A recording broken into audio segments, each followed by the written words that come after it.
I'm back for the second part, and I have already started working on the gold frame that I was talking about, and so I wanted to go ahead and show you my version of it and how I was doing it. And the very first one that we're going to start off with is going to be a lemon yellow PC915.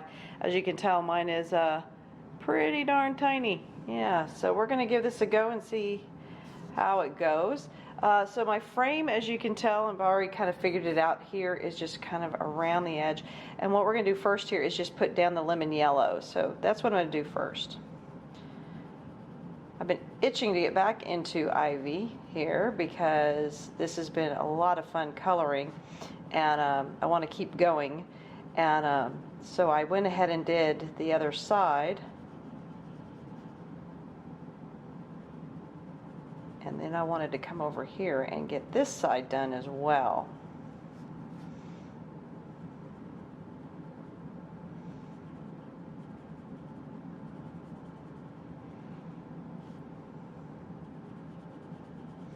As you can see, the shadows are pretty harsh and from my light, so hopefully I won't be shadowing on the part we're actually coloring.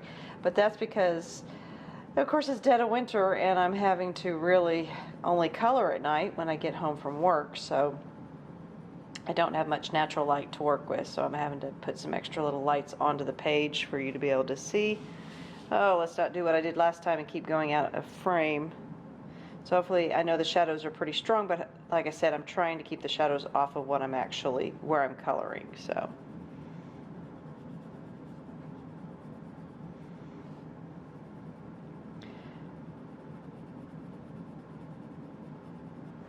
So I catch myself saying, you know, I'm going to have a little color and chat or whatever, and then I just keep talking about what I'm doing, and it always seems to come off as a tutorial, and that's not really what I had, you know, had in mind with this. I was, as I told you before, I'm just thinking of it as we're getting together periodically and having ourselves a good old coloring party, and I want to keep that kind of ideal, but I do have a tendency to always seem to want to explain what I'm doing, and who knows if you guys are really interested in what I'm doing. You're just here to hear some chatting and see a picture develop.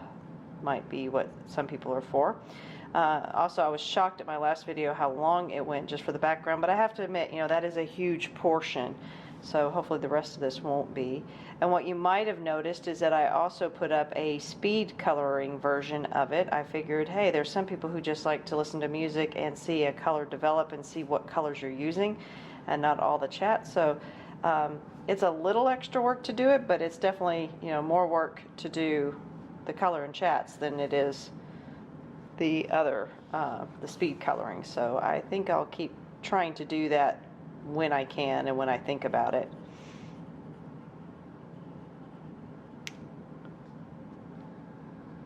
So this is always kind of the iffy part. I have to keep checking back on the other side to see what exactly I did color gold and what I didn't. Some of it's kind of straightforward, this, you know, these whole sections here. But some of it looked like it was a great frame, and then I kind of noticed it went into actual flowers, and I'm kind of like, or leaves at least. And I'm like, maybe I wasn't supposed to do that in a gold frame, but, you know, mistakes are made. And really, who notices it? Probably just you and I. The colorists themselves know it more than somebody who just casually looks at your work when you force them to look at your work. And some of you may not even share your work, which is kind of sad, because we all enjoy this, and it's nice to be able to share it with one another. I think that's one reason why these color and chats have done as well as they have. It just makes you do feel a little bit like you're a community of people out there that enjoy coloring.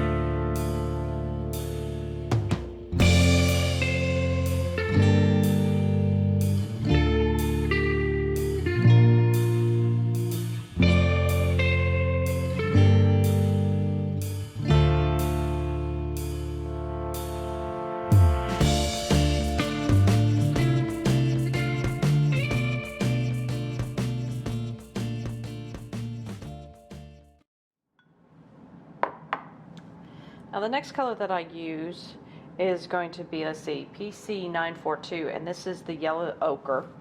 And I have to be careful that I don't go in too dark to begin with. One thing I noticed with my yellows in my Prismacolors is they go down pretty strong right out of the box, or well, right the moment that I put them down. And sometimes I end up filling too much. And so what I like to do with this one, the Yellow Ochre, is I start kind of thinking about where I might start putting in shadows and for form. And so I just do that to begin with, because I will be coming back and blending with Yellow Ochre a little bit later. My lemon yellow is a great bright base, but sometimes it does need to be toned down so that it doesn't just look like, you know, it's lemon sherbet over here instead of a gold look. So I'm mainly going in where I think there might be some form of shadows. Now I will be increasing these shadows later. And so this takes, you know, right around those edges where I'd like to have a little bit of definition. All along the edge here as well. And then I have to make sure that I'm doing it fairly light, because I have more layers, as always, to come. So this is Yellow Ochre.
Now I'm going to go in with my Burnt Ochre and really put in some heavier duty shadows as I go through. And that's going to keep giving it more and more definition and get it closer to how we have it on this other side over here versus right there. So I'm going to go in. And I'm going to be, you know, doing that classic where you're going into the crevices, wherever you think that there might be a little bit darker. Now this I have to do really light as well, because I don't want to really start blending quite yet. But I do want to be able to see my shadows a little bit better.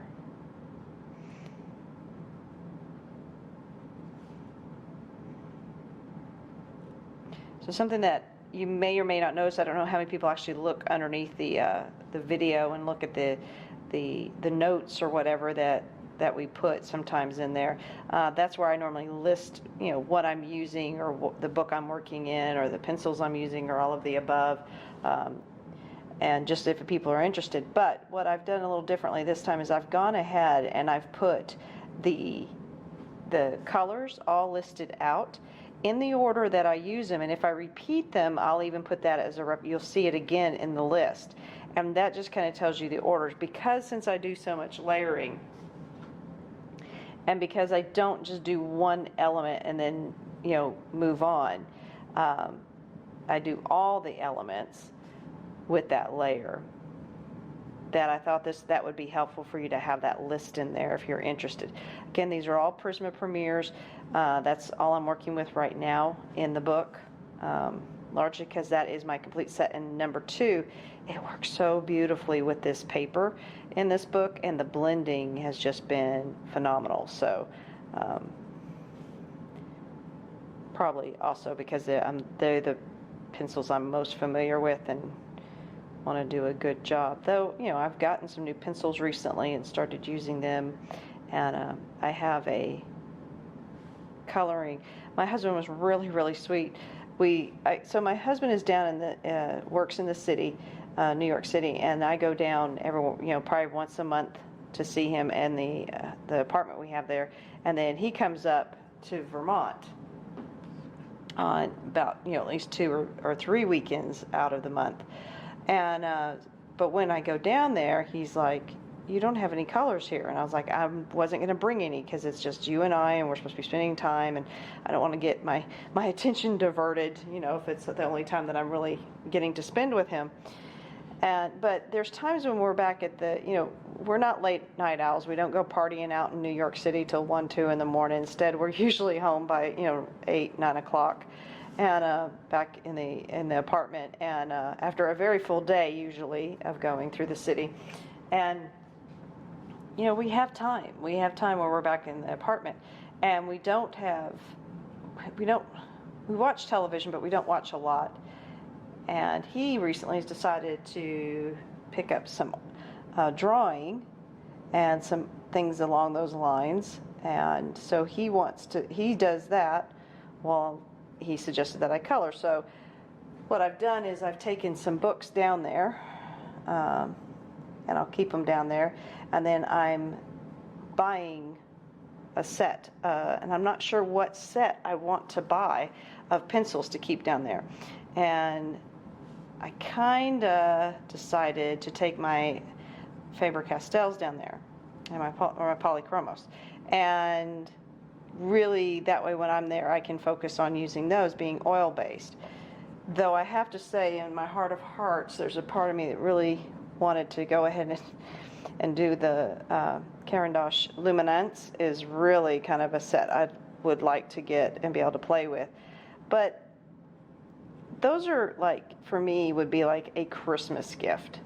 They are, more expensive, and even buying them individually, which I've bought 1 or 2 individually to see if I liked them, even with them being individually, they're almost $4, $5 a piece, and so that adds up really quick. So I think I'm going to do the Faber-Castells and get more familiar with them, and I can buy those in open stock. And I had a set of 36 to start with, and then I've bought some already in open stock, and then I bought some additional ones the other weekend whenever I was there, so that I'd already have something to color with. And so maybe I'll just start trying to build my polychromo set. But as I've said before, I really feel like anything with any of these pencils, I have to spend a lot of time with them to get familiar with them. And though I love these Prismas, I think the reason I love them is because I have given them the most time, and I've really learned to use them in the manner I like. And what's kind of interesting is I want to see if I can develop my use with the oil pencils, and that's come from doing the Skipper Fabens and even the Crayola colors. Yeah, I went ahead and bought the 100 set of Crayolas, and I've been doing a couple pictures with those. They're just really different. It's just a different method, a different way to use them than the Prismas, and I know it's going to take me time to learn what I love about them, to learn how to get past things that maybe I don't do so well with them. And so it's fun because I'm going to get to keep that down in the city at the apartment. Those will stay there, and then I'll have my rest of my sets up here.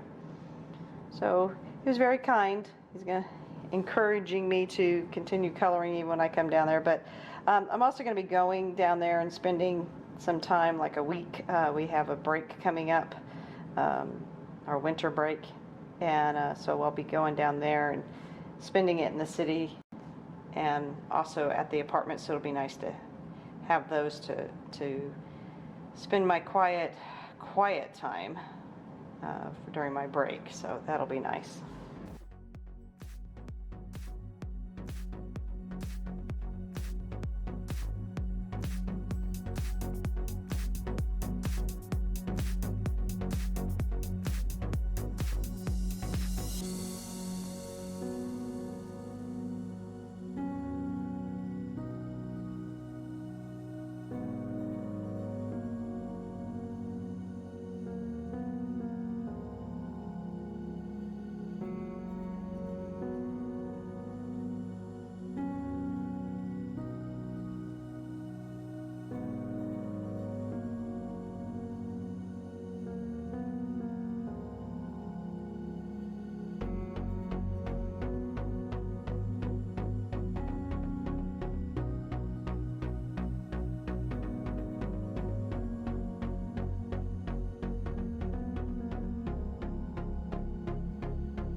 Now the next one that I go into to add even further dimension and color and movement and shadowing is going to be our Terra Cotta.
So I've seen a lot of comments on some of the like Facebook and things like that where people are asking, do people always do their books in order? And I think it's kind of interesting because I think in general, none of us do them in order. However, this one, of course, I'm trying to do, as I mentioned before, because not only is it a story and I want to be able to read the story as I go along without jumping ahead and stuff, but also to force myself to focus on some maybe more difficult or challenging coloring requirements. And I think it's interesting because I think this is the first book that I've seen comments. People are like really asking about if people go in order in their coloring books, and I think it is because it is a storyline. And the other thing is I'm really unsure as to what color hair I want to give Ivy. I have predominantly seen brunettes, and though I love my brunettes and I have lots that I've colored with brunettes, it made me think, why is everybody thinking that Ivy is brunette? And in a way I looked at it, I said, because she kind of reminds me of Johanna Basford herself. If Johanna probably looked as a little girl, and I'm sure that it's the inspiration for this little girl is probably Johanna's own little girl, and I can only suspect that maybe that's the influence, but I just think it's funny. So immediately, yeah, because Johanna's a brunette, and maybe that's why everybody decides they're going to do it in some type of brown. So, but I haven't seen, I'm not sure yet. There's a part of me, if you see my Captain Hook, I really like the really dark brunettes, a black almost hair color. I like what you can do with the shine and things like that. But to get that dark, I usually have to employ a pen of some sort to get the really dark, because even with my Prisma, to get that dark, that shiny, it's difficult because the paper kind of stops absorbing after a while. It's almost like I can't get enough layers. I use it for shading and things like that with the hair whenever I do it, but ultimately I usually end up using some type of a pen or ink of some sort. So I don't know what she's going to end up. Better make a decision soon though, because I'm a stickler for, if there's a character in a book, I'm going to color her the same way throughout the book. So once I make that decision, I'm stuck with it for the next however many pages this book is.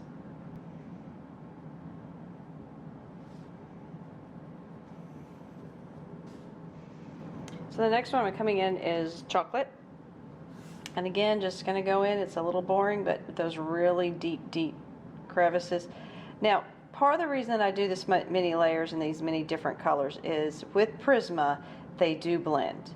And they truly blend. They morph into one another. They mix. Whereas with my oil base, it's more of a layering process. And so I choose colors differently based on that. But this one, because Prismas do blend so lovely, I do need, you know, to have that little bit of darker, richer shadow almost. And then the other ones get kind of pulled out into the yellow, and you'll see that in just a little bit. So again, you know, it is a bunch of fiddling, but that's why I like to color, and why I get the biggest bang out of my coloring books, because I spend $17 and have hundreds and hundreds of hours of entertainment for myself. I recently started doing some mandalas as well. I thought they'd be a good experiment in choosing colors, putting colors together, seeing how things work. It's also very good mindfulness as far as for me, because it's a little bit easier than trying to figure out what a whole page will look like. I can go around and do a repetition, a constant repeating of colors once I've, you know, figured out what I'm doing. And whereas with a page like this, I'm always thinking what, you know, I'm like, that needs to be green. Is that going to be what color this flower needs to? There's a lot of thought that still goes into these coloring pages. So a mandala, I'm allowed to just kind of relax and go around and follow a pattern. And once I decide on a color, then I have all of them to go and color. And so I was like, okay, they'll be somewhat easier. They'll be simpler. I'll be able, you know, I'll be able to let go. I won't be able to be doing all this layering and, you know.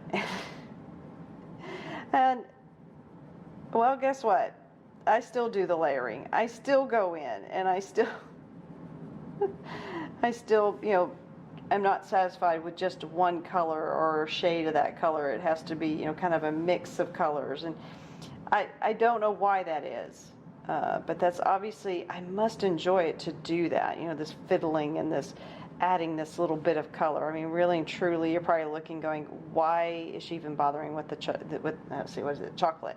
Well, if I don't do the step-by-steps that I did the first time, I'm scared I won't get the same results. And since I am doing, you know, half a page and half a page, I'm doing them at different times.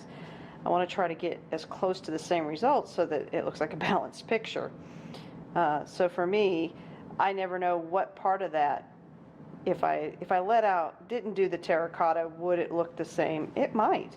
If I didn't do the two yellows at the beginning and only did one and then brought in, you know, so if I change up the procedure, you know, will it change the outcome, or are these just not necessary? So I never take that chance. I just sit there and go, okay, that's what I did last time. I like how it looks, so I'm going to do it again. And here comes, you know, my 16 layers of color.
So the next one I'm doing is my sand, that is PC 940, and I'm going to kind of go over most of it. Now the sand turns it a little bit, it's weird, it actually brings out the yellow, and by that I mean almost like the really vivid bright yellow, which I thought was interesting because I don't think of sand as like that.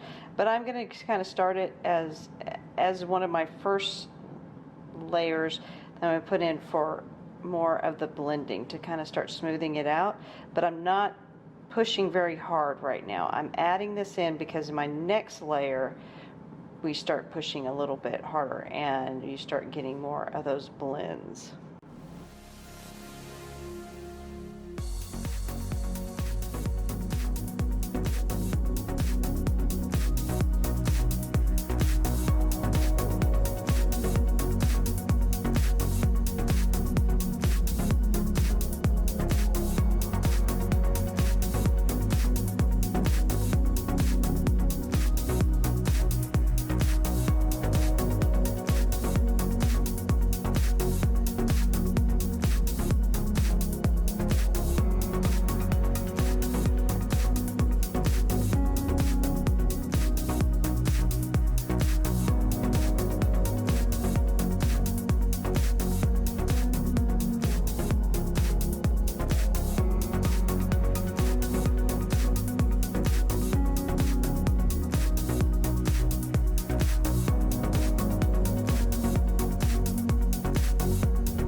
So I don't know if you can tell, I'm cut just a hair so you can see the whole picture a little bit more.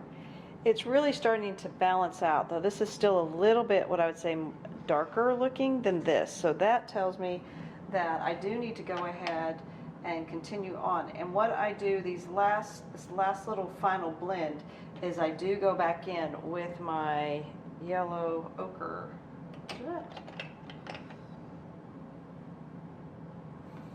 So now I'm coming back in with my yellow ochre. We're going to go over everything, but I want it sharpened and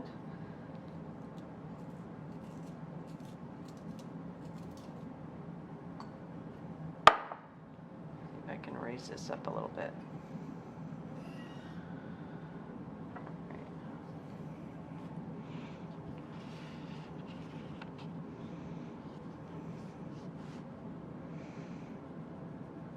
This is where the blending really finishes out. If I need to, I will push down a little bit harder to get almost a burnish kind of effect, to get that smoothness of gradient where these dark colors are, or the shading that I've put in. Make it look a little bit smoother between the two.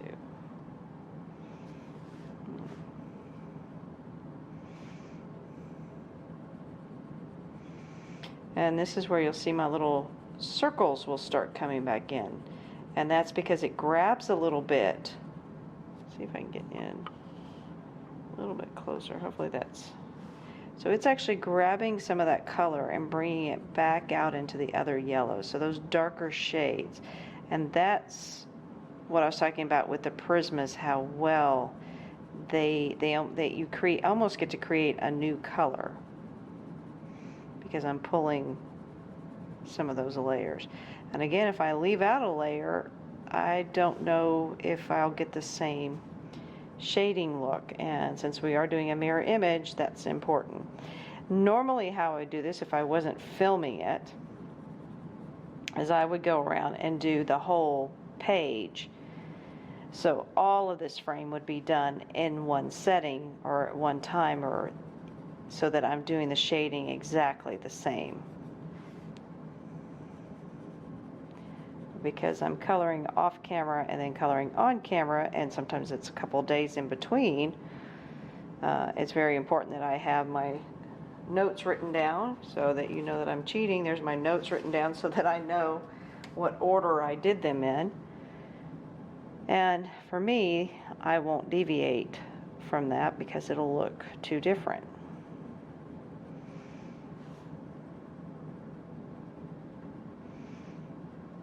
Now this is different than, a little bit different than the tutorial that I posted about a year ago or so in, was it Imagimorphia, where I was doing the gold for the robotic head that I did. That was it was supposed to be a very rusty dull kind of gold that I was going for. But also I used a acrylic paint wash to start with.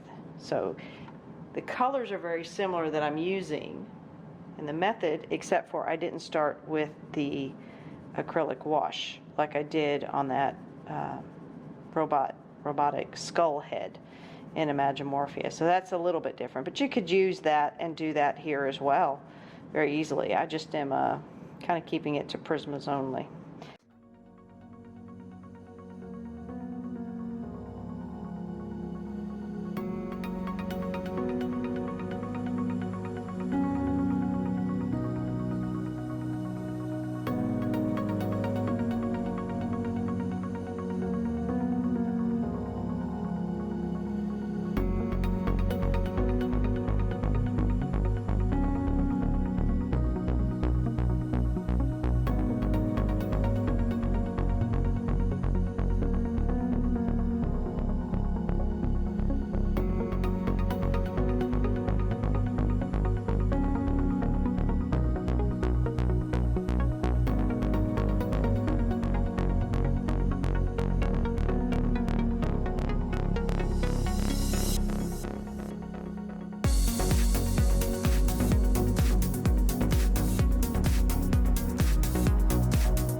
Something I noticed I didn't really like is this is really quite a harsh line, and I'd like it to be a little bit more faded. So I'm going in with my Terra Cotta to see if I can get that to not be as harsh of a line, and then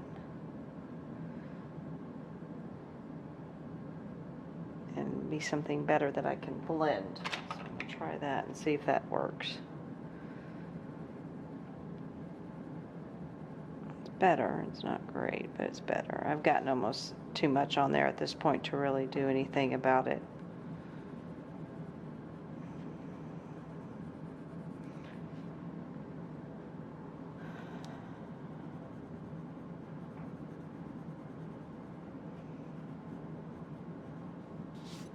All right, let me go ahead and bring it out. So I think I've got most of it done. Again, one of the things I like about doing not only the backgrounds and now this frame is that you're slowly seeing that there's like less and less big, huge parts to do. So I do normally tackle my biggest parts first and then get down to more of the specifics. I'm still undecided about how I might do a few things, like how I might do these stars, what I might be trying to do with them. Am I just going to make them gold or not? But, you know, that's part of it. Spending time with the picture is the important part of trying to get an idea of how I'm going to finish it up. Again, I have to decide what I'm going to do with little Miss Ivy as far as hair color and all that. So I hope this was a little bit enjoyable, and it's just a way to do some forms of gold. You could go as bright as you want. If you wanted to bring in more lemon yellow, that would really brighten it up more. As I said, I'm going for kind of an older look. Look, see? I'm just going to keep fiddling because that's what I do. Sometimes you got to put the pencils down and walk away, right? You know, whenever I keep fiddling and fiddling. But as I finish up this, it starts showing me where it's, you know, maybe it's a little too harsh of a bright yellow and it stands out. Well, then I know to go in with my yellow ochre. So here we are. We're finished with it, and we'll just keep working on this page through my journey. I hope you're enjoying it. Thank you for spending some time with me, and as I always say, keep coloring those pages. Have a great day. Bye-bye.